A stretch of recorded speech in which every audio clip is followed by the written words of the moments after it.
بالله من الشيطان الرجيم بسم الله الرحمن الرحيم لقد جاءكم رسول من أنفسكم عزيز عليه ما عنتم حريص عليكم بالمؤمنين رؤوف رحيم على نول النبي لقد جاءكم رسول من أنفسكم Ànábì wọn kì í ṣe ẹni tó ṣe pé a máa gbẹ̀san ẹni tí wọ́n bá ṣe fún tí ó bá dá tá má ti fọlọ́run bí ànábì tí wọ́n sì fàlùkùránì bí ànábì ànábì ó yọ̀ǹda rẹ̀ ni ànábì ò ní gbẹ̀san. Azizun alayhi ma anitum. Lójú ogun kan ni wọ́n wà níjọ́ kan ànábì Muhammad. Azizun alayhi ma anitum. Bí kéèyàn máa wá sinmi lábẹ́ igi àwọn kèfèrí tí wọ́n ń bọ́ ṣe ọlọ́run Muhammad jà àṣekàn bẹ̀ lórí igi tó ń sinmi tó sáfógun. Azizun alayhi ma anitum. Harisun alaykum bil mu'minina raufur rahim. Ẹ dákun torí tànábì ìpè yín padà. Azizun alayhi ma anitum. Harisun alaykum bil mu'minina raufur rahim. Kèfèrí wá rí i pé ó ń ṣe ọlọ́run Muhammad ní bẹ lábẹ́ igi. Laqad ja'akum rasulun min anfusikum. Lẹ́nu rẹ̀ lọ́hùn ó wò pé ẹni àwọn ń torí rẹ̀ jà tí mú ẹ̀sìn mi wá fáwọn náà ní bẹ lábẹ́ igi yìí. Àsọlọ́run ti mú fóun báyìí. Azizun ìdá sì ń bẹ lọ́wọ́ rẹ̀ lókè. alayhi ma anitum. Láàrin kádìjú ká yàjú kèfèrí tí ń bẹ lábẹ́ gítà nẹ́bì ń bẹ tí ń bẹ lórí gítà nẹ́bì ń bẹ lábẹ́ kèfèrí yìí bá bọ́ọ̀lẹ̀ háì. Harisun alaykum bil mu'minina raufur rahim. Harisun alaykum bil mu'minina raufur rahim. Bí kèfèrí yìí ti bọ́ọ̀lẹ̀ ó bọ́ síwájú ànábì ló bá fa idà ọwọ́ rẹ̀ ó fa ẹyọ. Rasulun min ó fi hàn nábì báyìí. anfusikum. Lẹ́nu rẹ̀ ó ní yá Muhammad ìrẹ́ Muhammad ló ní ikú pa ẹ́. Azizun lẹ́nu rẹ̀ alayhi ma anitum.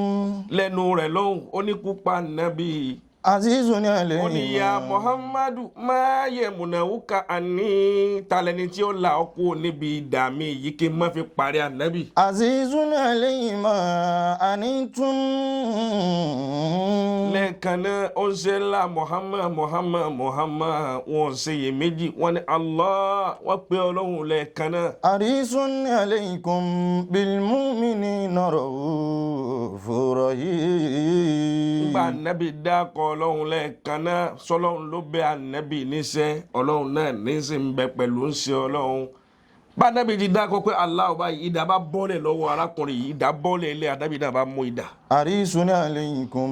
Bá ànábì ti mú dà yẹn. Harisun alaykum. Ànábì náà wá dájú kó òun náà pé máa yẹ múná ó ka àní ta ni ó là wọn náà kó omi kí n pa wọn náà nísìn. Harisun alaykum bil mu'minina Aláàánú là Ànábì. raufur rahim. Àánú wọn ti pọ̀ ju gbogbo aṣáájú ẹ̀sìn tí ó bá ti láàánú ọmọlàkejì rẹ̀ kìí ṣe wà Ànábì ló mú yẹn. Harisun alaykum bil mu'minina raufur rahim. Láàrin gbàtà wí ọkùnrin yìí kàn rí ipá Ànábì dákọ̀ Allahu ni ọkùnrin yìí náà bá sí Ànábì jẹ́ pé ńgbà tó níta ni ó là ń kó mi kú ọwọ́ rẹ̀ yìí òun náà ní Allah. Inna salata ala nabiyyi tijaratun. Ọlọ́lọ́ ní ọ̀là ń kó níbi ìdá rẹ̀ Ànábì ní sódò lójú Ànábì ní kó ní ashhadu alla ilaha illallah ọkùnrin yìí wí bẹ́ẹ̀. Inna salata.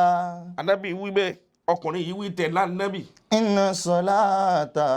Bọ́kùnrin yìí ti wí bẹ́ẹ̀ tán sí ọlọ́run bá dá ìdá rẹ̀ ó dá padà fún. Inna Inna salata ala nabi tijaratun. lọkùnrin yìí wá rí i pé àṣé bí ẹ̀sìn rẹ Muhammad bẹ́sìn rẹ ti dà ní àṣẹ́sìn rẹ ẹ̀sìn tí ì pààyàn ni. La gabna fiha. òun ní kápá kó ń pa ẹ́ òun ò rí ọ pa ìwọ náà wá ní kápá kó pa mí ò rí mi pa. lónìí látòní ẹ̀sìn burúkú tóun sí òun sì kó nu àtòun àtìyàwó àtàwọn ọmọ àtàwọn ọ̀rẹ́ òun gidi àwọn sí ìsìláàmù látòní. La gabna fiha. ó lẹ́sìn rẹ̀ yìí rẹwà púpọ̀. Filisa. ẹ̀sìn tí ì pààyàn lẹ́sìn. Yuqaddamu. bẹ́ẹ̀ bá ráwọn mùsùlùmí kan tí wọ́n ń pààyàn nípakúpa kì í ṣẹ̀sìn tànábì nù ẹ̀sìn ànábì kì í pààyàn. Inna salata. ó ṣe ńlá Muhammadu. Ala nabi tijaratun. wọ́n pọ̀ níbi kálá ní àtọ́ da níbi ká darí kájọ lórí èrè tó da. Inna salata. bàbá wa kójọ ní tìtorí tànábì tá à ń rántí wọn ní tìtorí tànábì wa Muhammad ó tó bẹ́ẹ̀ ojú bẹ́ẹ̀ lọ. Inna salata ala nabi tijaratun. ó ṣe ọlọ́run Muhammad tí wọ́n gbá wọn létí. La gabna fiha. ìtàn kejì nù ni. La gabna fiha. wọ́n gbá wọn létí nítorí pé wọ́n já igbá onígbá sódò. La gabna fiha filisa bi yuqaddamu. ṣé bébí ló pa nàbí lànàbí kú nílé ni wọ́n wá ń táwọn ọmọ Fatima Alibatulu tí wọ́n jẹ àti Hasani àti Hussein àtànàbí náà tẹ́bi ń pa wọ́n lọ bí tí wọ́n ti fẹ́ ṣiṣẹ́. wọ́n wá ń fa omi tá máa fa omi wọ́n fún wọn ní làbídùn ó wá kú láti omi tí wọ́n pọn láti inú kànga síta nígbàjá sódò nkàtà àràṣà fàdàfà àdálẹ́wà fìlìbẹ́ẹ̀rì igbá já sódò já àlàràbí yorùbá gàdé báyìí lárúbáwá tó gbóṣẹ́ fún ànábì bá dé pẹ̀lú ìbínú lónígbà àwọn dà ànábì ń tẹ́wọ́ pé igbá ti já sódò láàrin ìgbà tó ń ṣe ọlọ́run Muhammad ń tẹ́wọ́ ní ọkùnrin yìí fálátọ́mọ wájú ànábì bó bá gbá ànábì wa Muhammad létí. Mamurata ya salla alayhi soliyan. ànábì ò lérí tákàlì. Mamurata. ànábì ò lérí kátàlì. Mamurata. ànábì ò ṣépè. Mamurata. àṣẹ ọlọ́run tí ń bẹ lára Muhammad tó yẹ kó lò ńgbà tẹ́bi ń pa kí góòlù máa fi rọ̀ kalẹ̀ látòkè ànábì ṣẹ̀ṣẹ̀ wá lò ń bi igbá tó já sódò pé ìwọ igbá tó wà lódò yìí tó wà ní odò tó já yìí máa bọ̀ wá sí àtẹ́lẹwọ́ mi ànábì lókè nísì. Mamurata salla alayhi soliyan.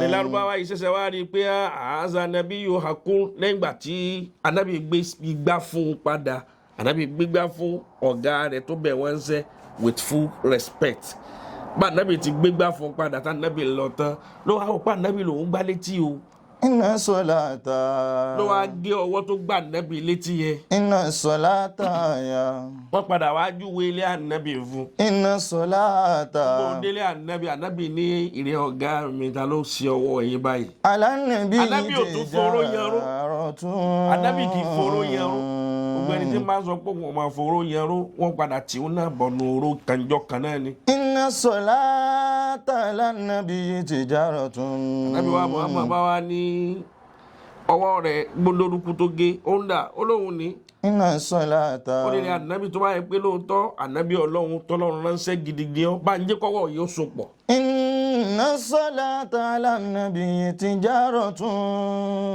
ànábì ò gbé ní condition. La gabna fiha. kí lànábì sọ fún un ni pé ànábì sọ pé ṣó ṣe Islam. La gabna fiha. wọ́n ní wọ́n sá so ọwọ́ mi pọ̀ náà bọ́ bá so ọwọ́ mi pọ̀ yín ṣe Islam tó fẹ́ kí n ṣe. La gabna fiha. ànábì bá so ọwọ́ rẹ̀ méjèèjì papọ̀ ànábì kéwú túbà sí. Filisa. ọwọ́ tó ti gé tẹ́lẹ̀ ọwọ́ bá di tó so pọ̀. lòun náà bá ní látòní ashhadu alla ilaha illallah wa anna muhammadan Rasulullah ya.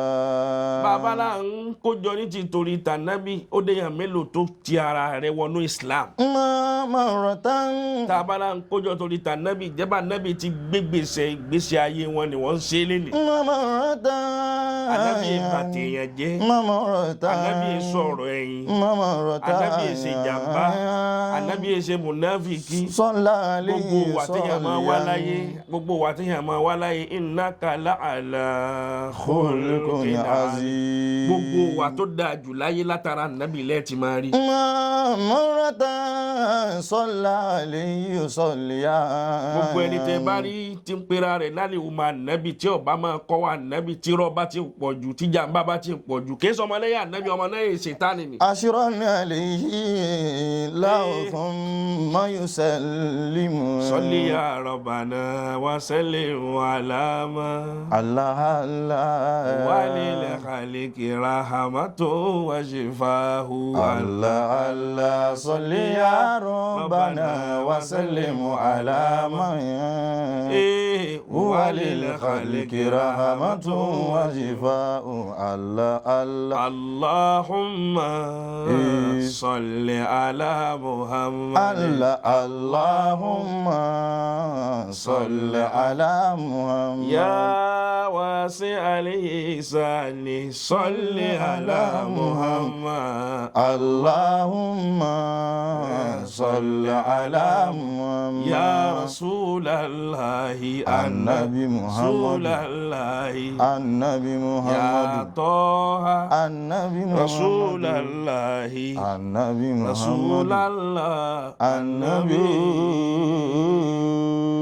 رسول الله النبي رسول الله النبي محمد. النبي كاشف الغمة. النبي كاشف الغمة. النبي كاشف الغمة. النبي كاشف الغمة. مزمل مدثر. النبي كاشف الغمة. طه ياسين. النبي كاشف الغمة. مزمل مدثر. النبي كاشف الغمة. مجيب مجاب. النبي كاشف الغمة. مزمل مدثر. النبي كاشف الغمة. يا كاشف الغمة. النبي كاشف الغمة. محمد رسول الله والذين معه أشداء على الكفار رحماء بينهم تراهم ركعا سجدا يبتغون فضلا من الله ورضوانا سيماهم في وجوههم من أثر السجود ذلك مثلهم في التوراة ومثلهم في الإنجيل كزرع أخرج شطأه فآزره فاستغلظ فاستوى على سوقه يوجب سرعا ليغيظ بهم الكفار. وعد الله الذين آمنوا وعملوا الصالحات منهم مغفرة وأجرا عظيما. والسلام عليكم ورحمة الله تعالى وبركاته.